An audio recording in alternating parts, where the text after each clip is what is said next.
Hello, today we will present Spain and the fashion industry. Quick agenda. We'll start off with the introduction, continue with the pistol analysis and Porter's five forces, and finish off with overall profitability. Just for a quick pastel analysis, so I'm going to start with the political factor. So in terms of government stability, Spain has a relatively stable political landscape. It operates as a constitutional monarchy, but power is highly decentralized across the country. However, there are some pretty persistent political tensions. There was a recent election in 2023, but no political party was able to take like a majority of the government. So it's definitely leading to some tensions and like escalating polarization of parties. And now Pedro Sanchez, who's the incumbent leader of the cabinet, is depending on support of other like separatist parties to pass legislation, which could prove to be very difficult. So moderate stability in terms of the government is favorable, just in terms of business operations and consistency. You want your government to be stable if you're going to start a fashion company within that country, but also if you're trying as a fashion company to create good relationships with government to get legislation that's going to be on your side, that could prove to be really difficult if you have divided government. In terms of labor, economic, and trade policy, so there's a lot of government support for small and medium-sized businesses through tax incentives, easier access to financing, and just like overall like increased internationalization efforts. Recently in 2022, there was a labor market reform that was implemented. It increased restrictions on temporary contracts, but also increased flexibility with permanent contracts. So it overall just led to a reduction in seasonal employment. And then in terms of trade, Spain is a member of the EU, so large free trade policies, especially with other members of the EU, and limited trade barriers. So we're definitely seeing some like pro-business economic and trade policies, support for small and medium businesses, which could very much help if you're entering as one of those. But constraints on labor could prove to be kind of difficult in managing a workforce if you wanted to establish a brick and mortar like fashion shop. You would have to work around those restrictions in terms of like your entire workforce and the people that you're hiring. Overall, Spain has a political freedom factor of 1 out of 7, which is the highest. So definitely a moderately favorable landscape in terms of politics for fashion industry operations. Moving on to the economic section of the pestle analysis, we see that many industries contribute to Spain's economic landscape. Spain's current GDP is $1,680 billion and is projected to grow by 3.1% in 2025. Notably, general corporate income taxes are 25%. In relation to the fashion industry, it contributes to 2.8% of Spain's GDP. It employs 4.1% of the labor market and accounts for 8.7% of total exports. Additionally, it has some of the lowest price indexes in the EU. Economically, COVID affected Spain greatly. Its GDP dropped by 2% and has been recovering since. Moving on to the social part of the pastel, we've seen how Spain has had a tremendous impact on fashion and on setting trends. We've seen how many famous fashion designers come out of specifically Spain, as famous as Cristóbal Balenciaga, Manolo Blahnik, Adolfo Dominguez, and many others. And brands as famous as Zara, Oysho, Bershka, Stradivarius, Loewe, and many other. We've seen how they've also set trends through their traditional costumes, which are flamenco dresses. They have inspired many fashion designers and many brands. Through this, we also see that Spain holds 2 of the fashion capitals, which are Madrid and Barcelona. They host many important fashion events, which not only showcase Spain's fashion talent, but also set trends affecting consumer preferences and industry standards. As for consumer behavior, we've seen that many Spanish consumers enjoy easy access into Spanish designers and brands. They go for supporting local businesses because they can find unique and distinctive pieces they can't find anywhere else. They also are very into affordable and trendy fashion, which would be the fast fashion. We've seen that Spain holds a lot of the fast fashion industry, which makes it very accessible for them. Moving on to the technological part of the pastel, I'm going to be talking about e-commerce, digital marketing, innovation, and fashion technology. So to start off with, we've seen how social media and influencers, they have set many trends and given such awareness to Spanish brands and designers. And due to this and COVID, many people have transferred from buying at a physical store to online, which has made the Spanish e-commerce market grow tremendously. It's actually predicted to reach 56.36 billion by 2027, and Spain has become a major player in the e-commerce market with impressive growth rates in the recent years. And a famous retail store named Corte Inglés has actually accounted for 5% of the market share in 2022. As for innovation and fashion technology, we have seen how virtual and augmented reality have grown and changed the experience of online shopping. With AR, you can be able to try your clothes without even leaving your house, so that makes it such an easier and a great experience for online shopping. We've seen 3D printing and wearable tech as well. Many brands in Spain are starting to use the concept and making their clothes more sustainable. And lastly, we've seen the self-checkout, which was implemented in Zara in Coruña, Spain, where it consists of a checkout bin where you put your clothes in and it automatically scans the products you put in there, so it makes shopping really easy and fast. Moving on to the environmental part of this presentation, I will be talking about sustainability and eco-consciousness. It was actually found that in Europe, clothing has the 4th highest impact on the environment. So that due to that, Spanish brands are trying to embrace new sustainability practices and are trying to contribute to a more environmentally conscious industry. So what are they doing? They're using new materials that are sustainable and eco-friendly. It was found that on a global scale, only 1% of textiles are recycled back into textiles, while the other 75% are landfilled or incinerated. This has happened because of fast fashion. Fast fashion has had a great impact on that, because what fast fashion consists of is mass production, low prices, and large sale volumes. For example, Zara offers 24 collections each year, so that has had a great impact on the environment. What they're trying to do is lead consumers into slow fashion, which what it would be is clothes that are at a higher price but last longer. Due to this, many countries in Europe have decided to take action, including Spain.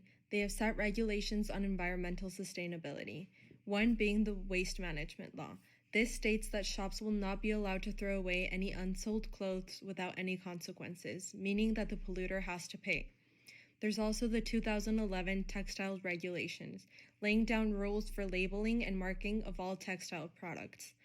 Also, they have to state the full fiber composition of textile products that are used.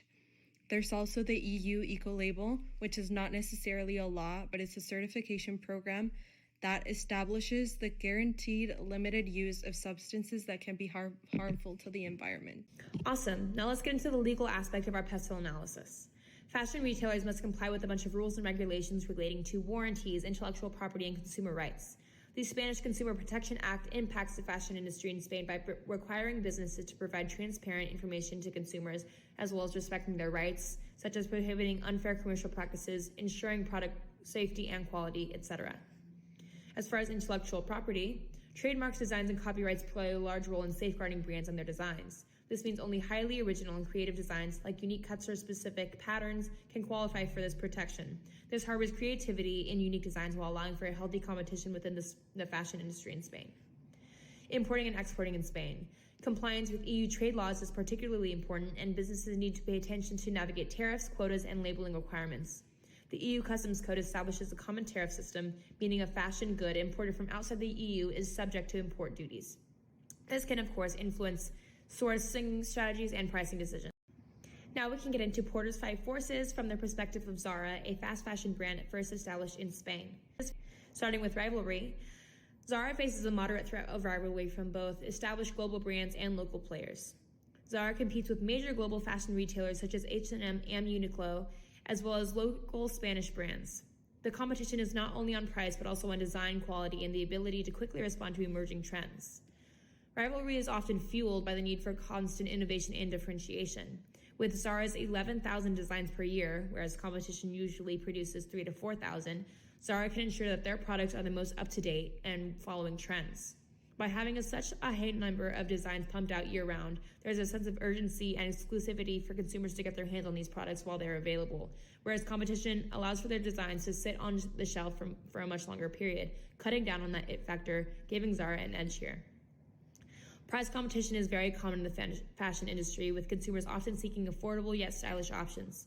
While Zara positions itself as a low to mid-range brand, pricing strategies and discounts play a large role in influencing consumer choices, contributing to rivalry among competitors. Unfortunately, Zara faces a high threat of substitutional products and brands. Local boutique stores and smaller fashion labels in Spain may serve as substitutes for consumers seeking unique and niche styles. These alternatives cater to specific tastes and preferences that may not be met by larger, more mainstream brands such as Zara. E-commerce platforms. The rise of online shopping presents a substitute threat to Zara. Consumers can explore various fashion brands on e-commerce platforms like ASOS, Zalando, and Amazon. The convenience of online shopping and the vast array of choices allowed for e-commerce poses challenges for Zara's brand. Growing consumer awareness of sustainability has led to the emergence of sustainable fashion. Some consumers may opt for alternatives that align more closely with eco-friendly practices and ethical sourcing, such as vintage and resale stores, of course posing potential substitute for Zara's products. In terms of supplier power, it's relatively low bargaining power for suppliers. There are a number of small and medium suppliers of fabrics and raw materials and other inputs for Zara, but so this fragmentation among suppliers actually reduces their bargaining power. However, some specialty fabrics and raw materials from one or two suppliers do exist, giving those suppliers more power. Suppliers also tend to be smaller in size compared to giant fast fashion retailers like Zara, and this asymmetrical relationship actually favors Zara over the suppliers. Um, in terms of uniqueness of product or service, while some specialty fabrics are unique, most raw materials supplied to Zara are common across the industry, not giving suppliers a leverage in this case. Zara can also easily switch between substitute suppliers, and suppliers have limited ability to forward integrate into the retail fashion business due to high cost of capital and and high distributing and branding costs. Zara also maintains a relationship with multiple vendors in each product category, keeping switching costs low if they need to change suppliers. And many suppliers actually rely on large fast fashion retailers like Zara, so they have limited power in their ability to raise prices, which also allows Zara to easily switch between vendors if necessary. In the aspect of buying power, buyers have moderate bargaining power. Individual buyers have very little power over Zara since they are fragmented. However, large wholesale buyers like department stores have a bit more negotiating power. In terms of switching costs and competitive differentiation, there's little differentiation between Zara and other fast fashion competitors, which means that buyers can easily substitute from brands. Buyers also face low switching costs when choosing other fashion retailers, whether in store or online. Price is also a key factor for buyers in choosing fast fashion sites and stores. Buyers are very price sensitive, which constrains Zara's ability to raise prices. Buyers can also easily access information on pricing and products for both Zara and competitors online, which also helps them make key decisions.